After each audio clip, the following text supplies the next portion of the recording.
नमस्ते, Vande Mataram. Revolution India channel नए भारत की आवाज़ पर आप सबका हार्दिक स्वागत, अभिनंदन। दर्शकों, जैसा कि हर बार मैं एक वायदा करता हूं, किसी ना किसी ऐसी खास शख्सियत से आप सबको रूबरू कराऊंगा। और आज के हमारे खास मेहमान लेफ्टिनेंट जनरल डॉक्टर डीपी वत्स जी, पूर्व राज्यसभा सांसद। डॉक्टर साहब, आपका रिवॉल्यूशन इंडिया चैनल पर हार्दिक स्वागत, अभिनंदन। आपके श्रोताओं को मेरा नमस्कार और आपका भी धन्यवाद। जनरल साहब, हाँ, किस तरीके से आप देखते हैं? लोग कहते हैं कि आज़ादी तो चरखे से आई। आपका क्या नज़रिया है? क्योंकि आप आर्मी मैन, आर्मी ऑफिसर भी रहे हैं और वर्तमान में जिस प्रकार से लंबे समय से भारत पाकिस्तान का विवाद निपटने का नाम नहीं ले रहा है, क्या इसका कोई कभी स्थायी समाधान, कोई आप जैसे बुद्धिजीवी व्यक्ति, क्या इसका कोई स्थायी समाधान दे पाएंगे, जिससे निश्चित तौर पर दोनों राष्ट्रों में नुकसान ही नुकसान है, चाहे वो आर्थिक नुकसान है, चाहे वो जान माल का नुकसान है? आपका क्या वक्तव्य रहेगा? ये पंचाल जी, जैसे कि आज के दिन दोनों मुल्कों में तनातनी है। जी। ऑपरेशन सिंदूर अभी खत्म नहीं हुआ है। वो पहलगांव आतंकवादी हमले में, जिसमें कम्युनल लाइंस पे धर्म पूछ के मेल्स को गोलियां मारी गई जी। और महिलाओं के प्रार्थना करने पे भी उन्होंने कहा, यानी एक लेडी ने तो कहा था कि मेरे को गोली मार दो, मेरे हस्बैंड को नहीं। जी। तो उन्होंने कहा ये बात जाके आप मोदी जी को बताना। और फिर ऑपरेशन सिंदूर हुआ पहलगांव हमले के बाद। जी। और कल हमने डिस्कस भी किया कि हमने टेररिस्ट कैंप को तबाह किया, उन्होंने हमारे ऊपर अटैक किया जी। और उसके जवाब में हमने उनके एयरफील्ड्स को जी भारी नुकसान पहुंचाया। ये आपका बड़ा पर्टिनेंट क्वेश्चन है कि 47 में देश के टुकड़े हुए। जी। इसलिए वो चरखे से कहो या कैसे भी आज़ादी थी, मगर आज़ादी वो बहुत बड़ी बर्बादी साबित हुई, क्योंकि देश का पार्टीशन हुआ और उस पार्टीशन में कम्युनल लाइंस पे हिंदू सिख उधर से इधर आए, चाहे बांग्लादेश से चाहे पाकिस्तान, पश्चिमी पाकिस्तान से, और यहाँ से कुछ मुसलमान उधर माइग्रेट हुए, जबकि कौम एक ही थी। पाकिस्तान का, बांग्लादेश का और हिंदुस्तान का 99% मुसलमान जी, उनके पूर्वज हिंदू थे और अभी भी उनमें काफी हिंदू कस्टम्स भी हैं। जी। तो 47 के बाद 48 में लड़ाई हुई, कश्मीर पे रजाकारों ने हमला किया। जी। उसके बाद फिर अयूब खान ने कहा 65 में कि अभी चंद पैटर्न टैंकों के साथ हम टहलते टहलते दिल्ली पहुंच जाएंगे। जी। यानी breakfast at Amritsar and lunch at Delhi. ये डिसाइडेड हो चुका था 65 में उन्होंने जब हमला किया, इंडिया पे अटैक किया। जी। और उसके बाद 71 की एक डिसिसिव वार हुई, जिसमें उनके 93,000 जी फौजियों ने आत्मसमर्पण किया जनरल न्याजी की कमान में, जगदीश सिंह अरोड़ा हमारे जनरल साहब के सामने। जी। और उसके बाद शिमला समझौता हुआ। उसके बाद मुशर्रफ ने करगिल भी कर दिया जी। और करगिल के बाद अभी ऑपरेशन सिंदूर जारी है। जी। आपका क्वेश्चन है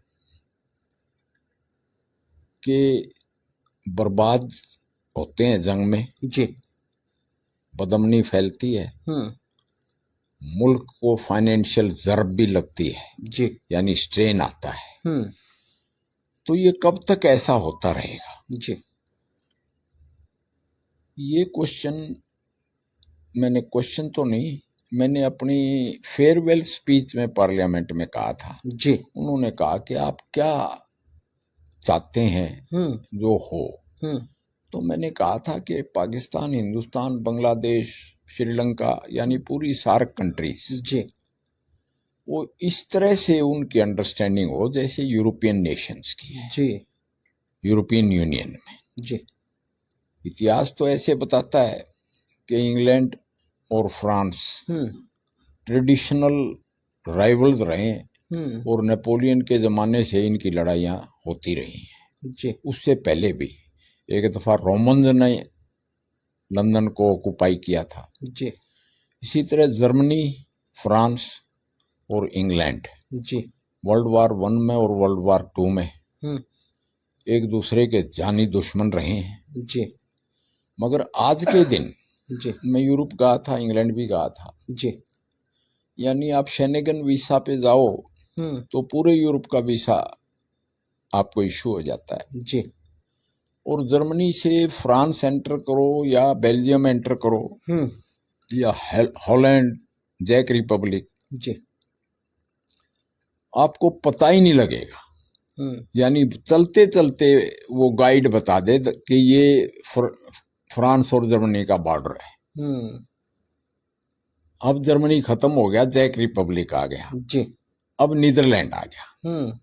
यानी कि वो भी रेशियली तो करीब करीब सेम वाइट पीपल हैं जी उनकी लैंग्वेज भी लैटिन से निकली है, स्क्रिप्ट एक ही है जी और उन्होंने देखा कि लड़ तो बहुत चुके हम, अब अपना व्यापार करो जी और आगे बढ़ो। उसी लाइन पे मैंने पार्लियामेंट में बोला था कि असली बात तो तब होगी जब इंडिया, पाकिस्तान यानी पूरे सार्क कंट्रीज का, भी नेपाल से तो है हमारे साथ जी इसी तरह का हिसाब किताब बैठे, जी लोगों का फ्री आना जाना अलाउड हो, मुक्त व्यापार हो। क्या बात है। और जंगी ये जो तनाजे हैं ये बातें पास्ट की बातें हो जाएं जी मगर इसमें एक चीज बड़ी जबरदस्त आड़े आती है जी कि पाकिस्तान बनने का सबसे बड़ा फायदा हुआ पाकिस्तान की फौज को। अच्छा जी। उन्होंने सत्ता पे कब्जा कर लिया सन 58 में फील्ड मार्शल अयूब खान ने जी फिर उन्होंने हिंदुस्तान से 65 की जंग लड़ी जी फिर उनको भागना पड़ा इंग्लैंड जी या खां को सत्ता सौंप के जी और उसके बाद 71 की लड़ाई हुई या खान ने की जी उसमें पाकिस्तान की हार हुई, बांग्लादेश बना मगर उसमें भी 30 लाख बंगाली मारे गए यानी कत्लेआम यूनिवर्सिटी में बूचर ऑफ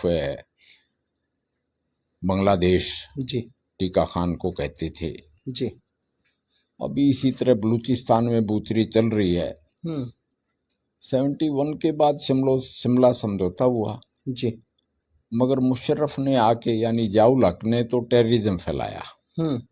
एक दफा इलेक्टेड गवर्नमेंट आई, भुट्टो की बनी, उधर मुजीबुर रहमान की बन गई, मुजीब को भी कत्ल कर दिया 1975 और उधर भुट्टो को भी जियाउल हक ने टांग दिया झूठा सच्चा मुकदमा बना के, चाहे सच्चाई हो मगर एक elected head of the state को फांसी दे दी गई। मेरे को याद है 4 अप्रैल 79 में जी।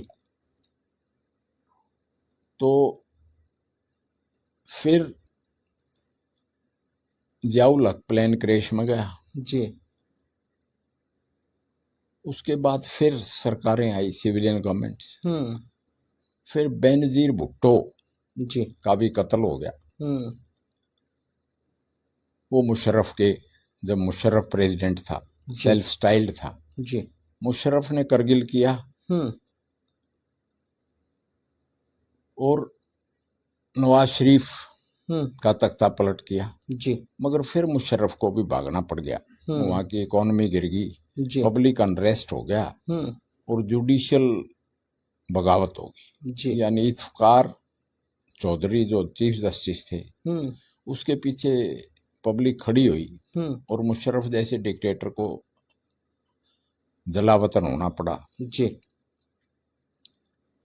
अब फिर इलेक्टेड गवर्नमेंट इमरान खान की आई जी। पहले तो शहबाज शरीफ, इसकी नवाज शरीफ की आई जी। उसके बाद अनपॉपुलर हुए, इमरान खान की आई, मगर इमरान खान को भी फौज ने बीच में ही भगा दिया जी। तो आपने जो क्वेश्चन पूछा जी। और अब फिर जी। फौज का वर्चस्व है, वैसे शहबाज शरीफ की सरकार है जी। कि ये ऐसा कब तक होता रहेगा। इसमें फौज बैकग्राउंड सीट से कमांड करती है या प्रॉक्स या अप्रॉक्स जी। कि मैंने डिक्टेटर्स का नाम लिया जी।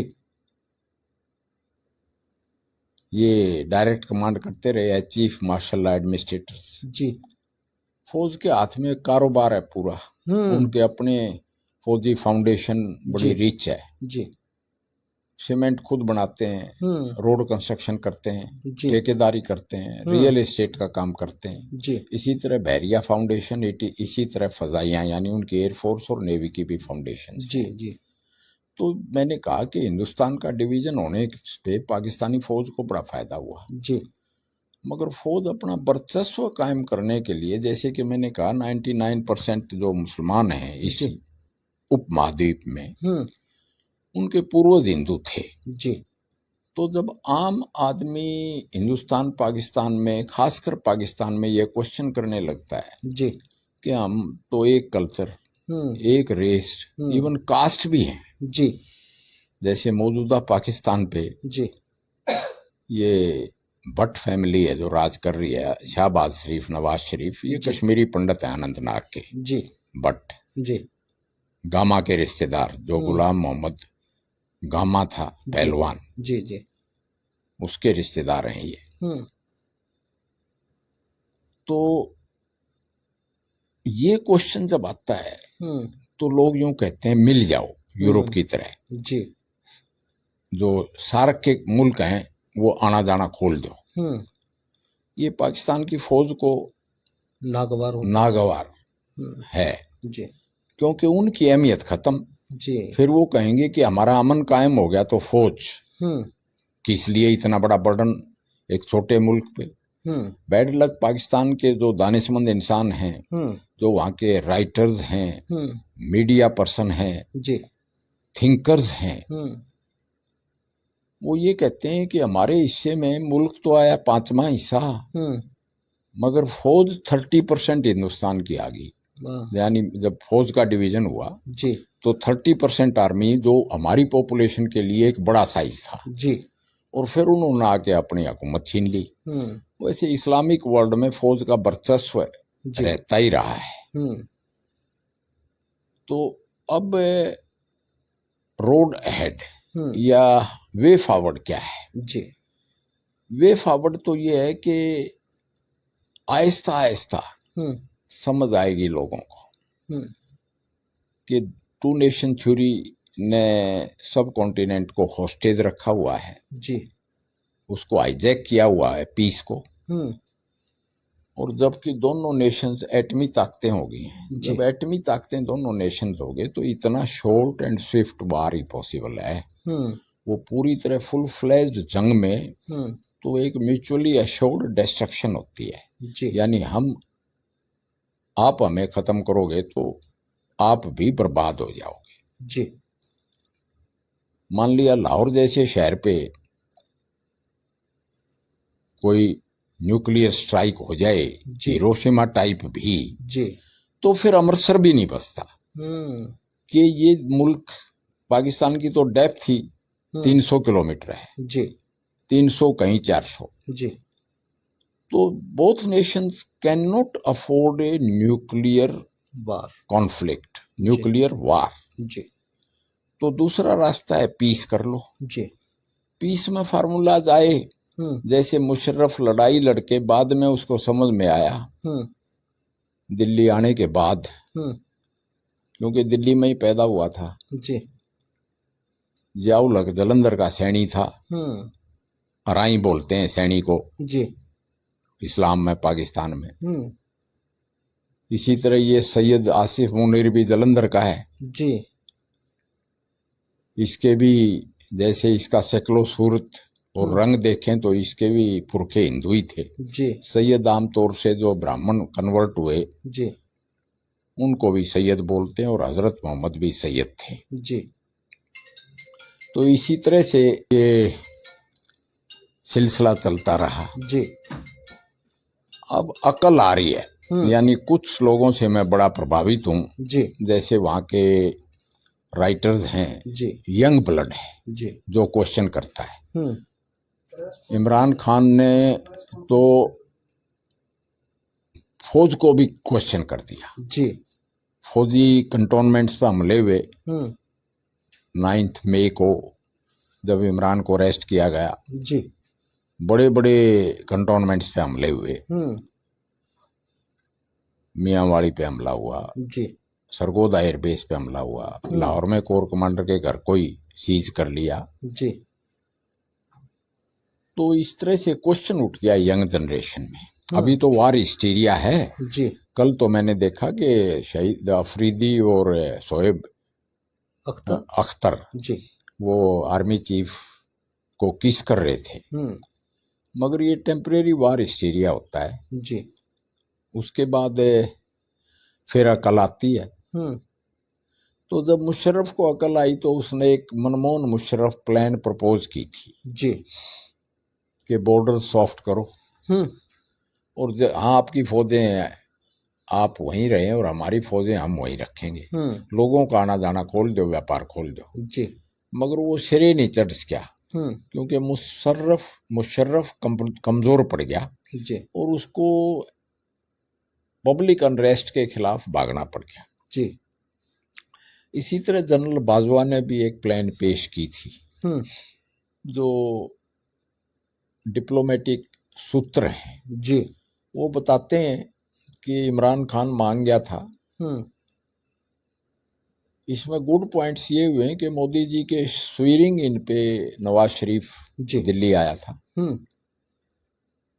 और इसी तरह वाजपेयी जी लाहौर बस यात्रा लेके गए थे वो ऐतिहासिक घटना रही हाँ कि कुछ हुए हैं एफर्ट्स जी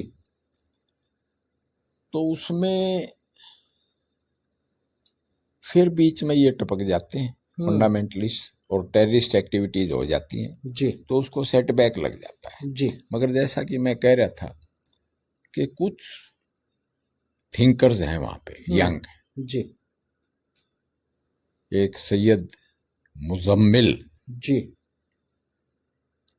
शाह हैं जी बेवाड़ी मुल्तान के पास के रहने वाले हैं जी हसन निसार हैं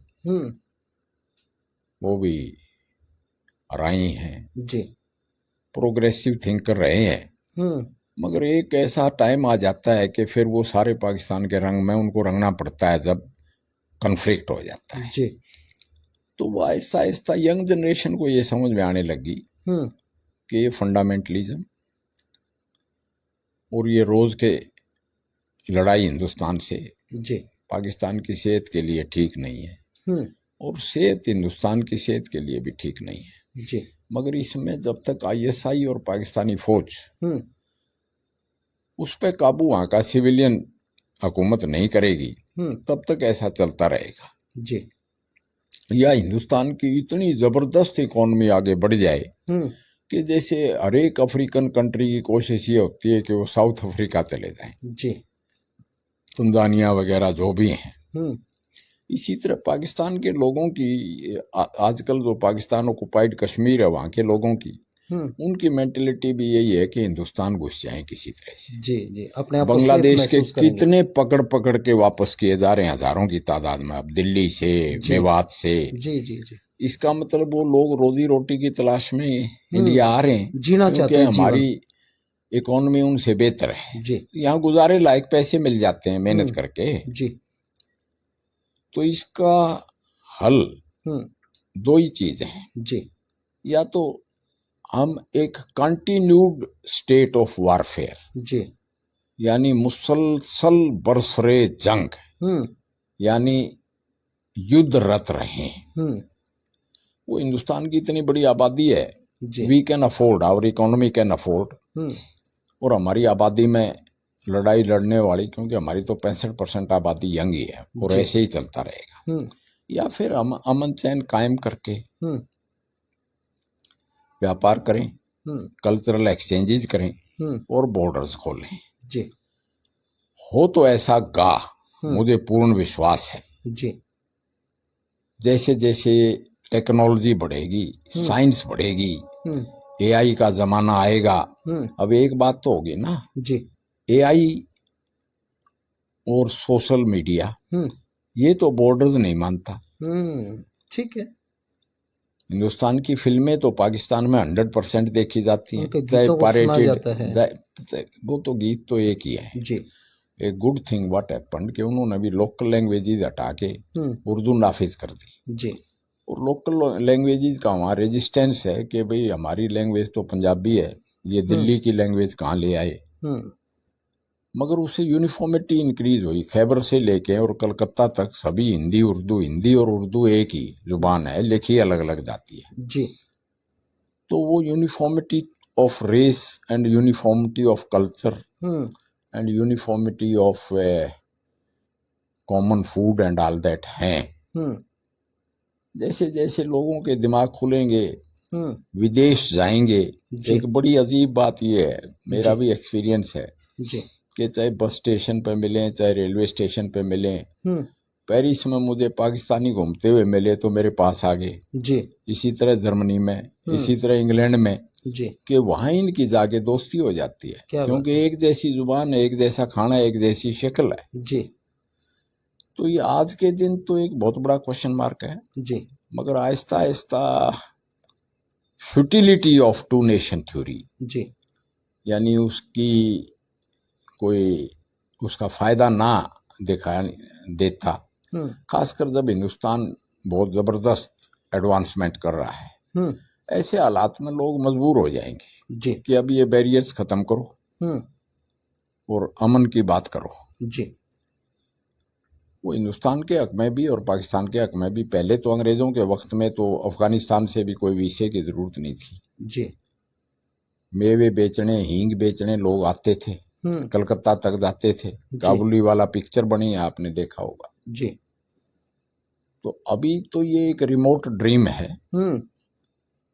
बट जैसे यंग जनरेशन पाकिस्तान में भी बगावत कर गई है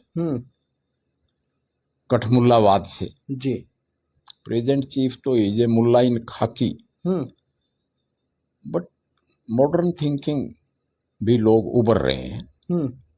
तो वी कैन सी कि नेक्स्ट 50 साल में दोबारा यूरोप जैसा हाल हो जाएगा, एक हो जाएंगे जी, ऐसा मुझे लगता है। क्योंकि लड़ाई फुल फ्लेज्ड वार एटमी नेशंस अफोर्ड नहीं कर सकते जी।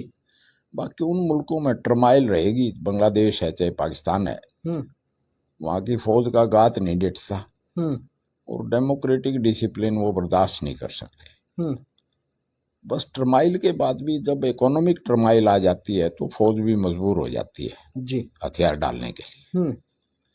तो ऐसा मेरी थिंकिंग है कि जितनी जितनी रैपिड प्रोग्रेस हिंदुस्तान की होती रहेगी जी, मोदी जैसी डायनामिक लीडरशिप के तहत, तो हमारे सार्क के मुल्कों को पहले फाइनेंशियली एक होना पड़ेगा, कल्चरली एक है ही, और फिर बॉर्डर्स भी खुल जाएंगे जी।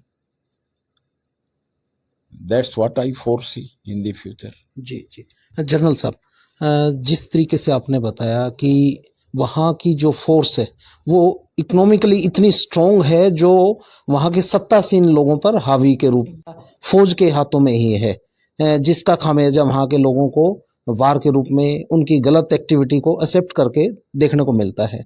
आप आर्मी में रहे, इंडियन आर्मी, एक तरफ पाकिस्तान आर्मी, क्या एक डिफरेंस आपको नज़र आता है उनकी ट्रेनिंग में, उनके माइंड सेट में? क्योंकि कई बार आर्मी आपस में आदान प्रदान विचारों का या डीजीओ मीटिंग्स भी होती है। मतलब इंडिया में तो आर्मी राष्ट्र सेवा, देश सेवा करती है, वहीं पाकिस्तान की जो सेना है वो सिर्फ अपने अलग अलग बिजनेस डेवलप करके विदेशों में सेट हैं। जब तक उनका सत्ता पर प्रभाव रहता है तब तक वो वहीं पाकिस्तान में रहते हैं, जब वो उनके काबू से बाहर हो जाए तो विदेश भाग जाते हैं। किस तरीके से आप देखते हैं कि क्या मिलिट्री जो ट्रेनिंग है, चाहे वो भारत या पाकिस्तान की, किस तरीके से अलग है? अंग्रेजों के नीचे तो एक ही फौज थी जी और दोनों डिसिप्लिन में रहते थे। जी। हालांकि सन 1857 का जंग आज़ादी हुआ, वो फौजी बगावत थी बैरकपुर में, मेरठ में, अंबाला में। जी। फिर सिविलियन ने ज्वाइन किया था और पाकिस्तान बनने तक तो हिंदुस्तानी फौज का हिस्सा थे। नियाजी और जगजीत सिंह अरोड़ा तो IMA में कोर्समेट ही थे जी। याहिया खान और कुमार मंगलम इकट्ठे रहे हुए थे। अयूब खान और जनरल चौधरी सैंडहर्स्ट में इकट्ठे थे जी। मगर हिंदू रवायतें और हिस्ट्री और मुस्लिम हिस्ट्री में फर्क है जी। हिंदू हिस्ट्री में फौज की वफादारी है, यानी म्यूटनी हुई तो है जी, मगर वो रेयर है, और अदरवाइज वफादारी थी अपने राजा के लिए, अपने मुल्क के लिए। जी। मुगल आजम फिल्म में एक डायलॉग है जी कि वो दुर्जन सिंह पे शक होता है तो वो कहता है कि राजपूत जान हार सकता है, वचन नहीं हारता। क्या बात है। तो उसका हमारे पुष्पमित्र सुंग ने बगावत करके सत्ता हासिल की थी जी। चंद्रगुप्त मौर्य भी एक फौजी अफसर था चाणक्य की कमांड में, उसने भी नंद वंश को खत्म किया था, नंद वंश को जी। मगर बाई एंड लार्ज सेना अपने राजा की पैरोकार रही है जी। तो अपना इतिहास से इंसान मूरिंग लेता है। तो आज के दिन ये डेमोक्रेसी पनप रही है, हमारी इकोनॉमी पर पनप रही है, इसमें सैनिक वफादारी और सेना के डिसिप्लिन का बहुत बड़ा रोल है। एक ये भी देखते हैं कि ये एक्सपेरिमेंट पाकिस्तान और बांग्लादेश में नाकामयाब रहा जी, लोग भूखे मर रहे हैं, हिंदुस्तान से 50 साल पीछे जी, दोनों मुल्कों का ये हाल है। मगर मुस्लिम इतिहास में हमारे दिल्ली का इतिहास भी देखो जी, तो बाप बेटे का कत्ल, बेटे ने भाइयों को कत्ल, बाप को कैद औरंगजेब ने, यानी दारा शिको को कत्ल किया, उसके बेटे का सर शाहजहां को पेश किया गया जी, बाद में मुराद को भी शराब में जहर जलवा के मरवा दिया। इसी तरह तुगलक, खिलजीज और लोदीज जी, इन सब में बगावतें होती रही हैं जी, तो उनके पार्ट ऑफ हिस्ट्री है। वो तो माइट इज राइट जी, एंड वी बिलीव, हम विश्वास रखते हैं पीपल्स माइट जी की जगह डिफीट दी, चाहे हिटलर की डिक्टेटरशिप थी, चाहे नेपोलियन की डिक्टेटरशिप थी जी, यानी एक स्टेज पे आके पार्लियामेंट इज के यू डिबेट, यू डिस्कस जी, and you decide and you execute जी, तो many brains think better than one brain जी, उसमें ये डेमोक्रेसी का एक्सपेरिमेंट ज्यादा कामयाब है जी। तो इस तरह से हमारी तरफ एक प्रोफेशनल डिसिप्लिन्ड आर्मी जी, उनकी बोनापार्टिज्म है। जैसे नेपोलियन ने सत्ता पे कब्जा कर लिया था तो वो फौजी शुरू में जी जी, मगर जैसे ये मॉडर्नाइजेशन आ रही है, फौज आमतौर से लोग दिमाग से ये समझते हैं कि भाई पैदल सेना जी या आर्मी, वैसे तो उसको हीरो बना रखा है जी सैयद मुनीर को, मगर रोल तो सारा एयरफोर्स का उनका था, एयरफोर्स का हमारा था ज्यादातर जी। मगर ये अधिनायकवाद और ये बोनापार्टिज्म पाकिस्तान में फॉर द टाइम बीइंग तो स्टे करेगा, फिर वो मॉडर्न इकोनॉमिक फोर्सेस जी के सामने घुटने टेकने पड़ जाते हैं। जैसे USSR टूट गया जी, इकोनॉमिक रीजन से टूट गया, और इकोनॉमिक रीजन से यूरोप एक हो गया जी। इसी तरह से सार्क को भी सोशो पॉलिटिकल इकोनॉमिक रीजंस की वजह से अपने व्यापार खोलने पड़ेंगे, अपने बॉर्डर्स खोलने पड़ेंगे और लोगों को मिलते जुलते रहने की इजाजत देनी पड़ेगी जी। If not in near future 20 साल बाद 30 साल बाद जी, ये मेरा विजन है जी। जनरल साहब, आपकी चर्चा से जो चीज़ निकल के आई, जिस प्रकार से प्रधानमंत्री नरेंद्र मोदी जी 2047 का विकसित भारत का सपना देख रहे हैं, उस पे काम कर रहे हैं, हमारी इकोनॉमी को बढ़ाने के लिए काम कर रहे हैं, वो दोनों बिंदु पर काम हो रहा है। और फिर तीसरा विजन है पूर्व में जैसे भारत था उसी नक्शे पर चलने पहुंच जाना।